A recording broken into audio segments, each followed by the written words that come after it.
নতুন অধ্যক্ষ চিন্ময় মৈত্র স্যারের দায়িত্ব গ্রহণ। আজ সরকারি মাহতাবউদ্দিন ডিগ্রি কলেজের এক আনন্দঘন পরিবেশের নতুন অধ্যক্ষ হিসেবে দায়িত্ব গ্রহণ করলেন অধ্যক্ষ চিন্ময় মৈত্র। ছাত্রদলের পক্ষ থেকে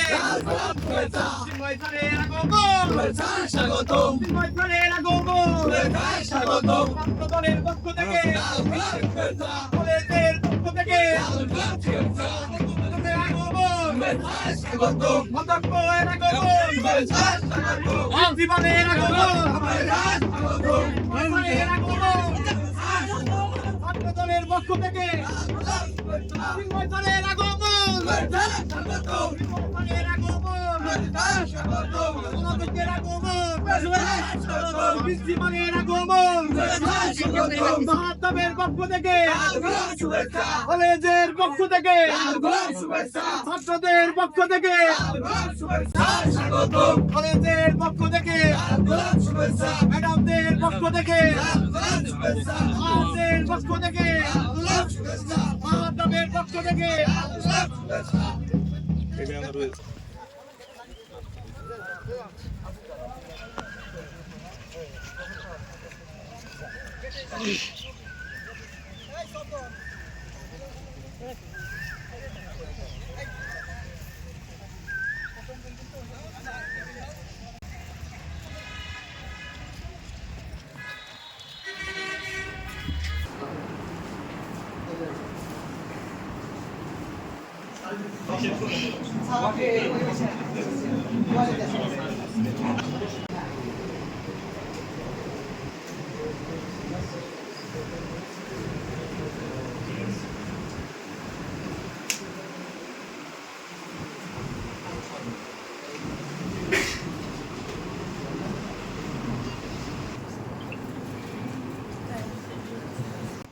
আমি আমার সাথে যে অতিথি আসছেন আমি ওনাদেরকে ধন্যবাদ এবং কৃতজ্ঞতা জানাই এবং আমি কৃতজ্ঞতা জানাই যে সরকারি কেশবচন্দ্র কলেজের সম্মানিত অধ্যক্ষ মহোদয় doctor professor Abu Bakar sir, উনি আমার গাড়ি দিয়ে এই কলেজে পৌঁছে দিয়েছেন। এজন্য আমার তরফ থেকে এবং সরকারি কলেজের পক্ষ থেকে আজকে আমাদের সম্মানীয় অতিথি প্রফেসর আব্দুল মজিদ স্যারকে খুব শুভেচ্ছা জানাচ্ছি।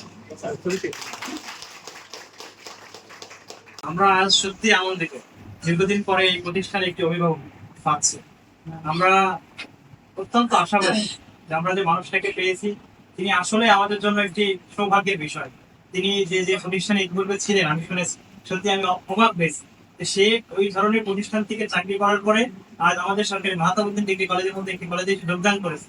তো আমরা সত্যিই অন্তর থেকে আশাবাদী যে তার মাধ্যমে এই ধসে পড়া এই কলেজটা আগামী দিনে নতুন একটা রূপ পাবে। এই কলেজের যে অবস্থা বিগত স্বৈরাচার ফ্যাসিস্ট সরকারের আমলে হয়েছে, আমরা স্যারের উপরে আশা রাখতে চাই যে স্যারের মাধ্যমে, স্যারের সুদক্ষ নেতৃত্বের কারণে তার সার্বিক সহযোগিতা আমরা যতটুকু সহযোগিতা লাগে আমরা ছাত্র শিবিরের পক্ষ থেকে করব। এই কলেজ একটি সুন্দর কলেজে পরিণত হবে, একটি শিক্ষাবান্ধব কলেজ হিসেবে পরিণত হবে। এই কলেজের যেমন ইতিহাস আছে, ঐতিহ্যের ইতিহাস আছে, অনেক খারাপ কাজের ইতিহাসও এখানে আছে। 70 জন শিক্ষক আছে, তার মধ্যে অর্ধেক শিক্ষকই মনে হয় অধ্যাপক কি জিনিস আমরা দেখি। আমি যোগদান করেছি 14 সালে। 14 সালে যোগদান করার পরে আমি কিছুদিন আমাদের যিনি স্যার ছিলেন অধ্যাপক ডক্টর মাহমুদ রহমান, ওনাকে আমি পেয়েছি। তারপর থেকেই আসলে ঝামেলা শুরু। তারপরে যারা এখানে যোগদান করছে অধ্যাপক কি জিনিস, আমরা চাকরি করি কিন্তু আসলে অধ্যাপক কি জিনিস তা জানি না, সে টক না মিষ্টি তাও জানি না। যে জৌলুস ছিল সেটা ক্রমান্বয়ে বিগত 15 বছরে অনেক কিছুই ধস নেমে গেছে, কিন্তু সাংসারিকদের যে অবস্থানটা ছিল সেটা কিন্তু আসলে ধস নামেনি। ছেলেমেয়েরা আছে, ভালো ভালো অবস্থানেও আছে। এখন তো আমাদের মনে কিছু ক্ষত রয়ে গেছে যে এই কলেজের উন্নয়নের ছোঁয়া কিন্তু আর লাগেনি। বিগত 15 বছর একটি বিল্ডিংও হয়নি এবং কোনো ভালো কোনো কার্যক্রমও তেমন আমরা ছবি দেখতে পাই। আমি স্যারের কাছে আমার বিনীত এবং খুবই অনুনয় সুরে আমি দাবি করছি স্যারের প্রথম কাজ হবে আমাদের এই ভঙ্গুর যে অবকাঠামো, সেই ভঙ্গুর অবকাঠামো থেকে আমাদের যেন আমরা মুক্তি পাই সেদিকে তিনি দৃষ্টিপাত করবেন। আমরা এখানে আমি মনে করি মহাত্মা কলেজ অনেকটা উপকৃত হবে, আমরা সেই আমি আশায় আশাবাদ ব্যক্ত করছি। শুনেছেন যে আমি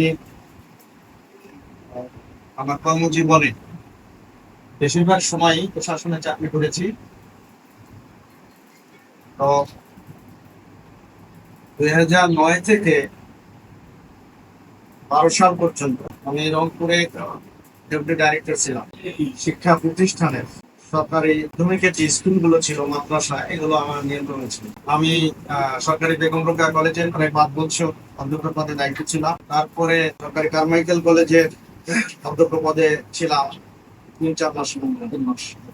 এরপরে সরকারি কেশবচন্দ্র কলেজে বিভাগে আমাকে প্রদান করা হয়। আজকে সকালে ফোন করলাম অধিদপ্তরে, বিষয় বলল স্যার হাসপাতাল খুব আশ্চর্যের ভাবে মাহমুদুল কলেজের অনেক সমস্যা আমরা জেনে শুনে আপনাকে ওখানে প্রদান হয়েছে, আপনার মাধ্যমিক কলেজের উন্নয়ন ঘটবে। আমিও বললাম যেটা হবে। এই কলেজে প্রতিটি কি ঘটেছে সেটা জানার ইচ্ছা আমার নেই। আমার কাছে কোনো দল নেই, এবং আপনারা জানেন আমরা যারা সরকারি কর্মকর্তা কর্মচারী আছি আমাদের কোনো রাজনৈতিক মতাদর্শ নেই, আমরা সরকারের এই নীতিতে আমি বিশ্বাস করি, এবং আপনারা সকলেই আমি কারণ না, এই মতাদর্শে আমি চলি। আমি আপনাদের সবার, তো আমি এক্সেসিভ কারণ না।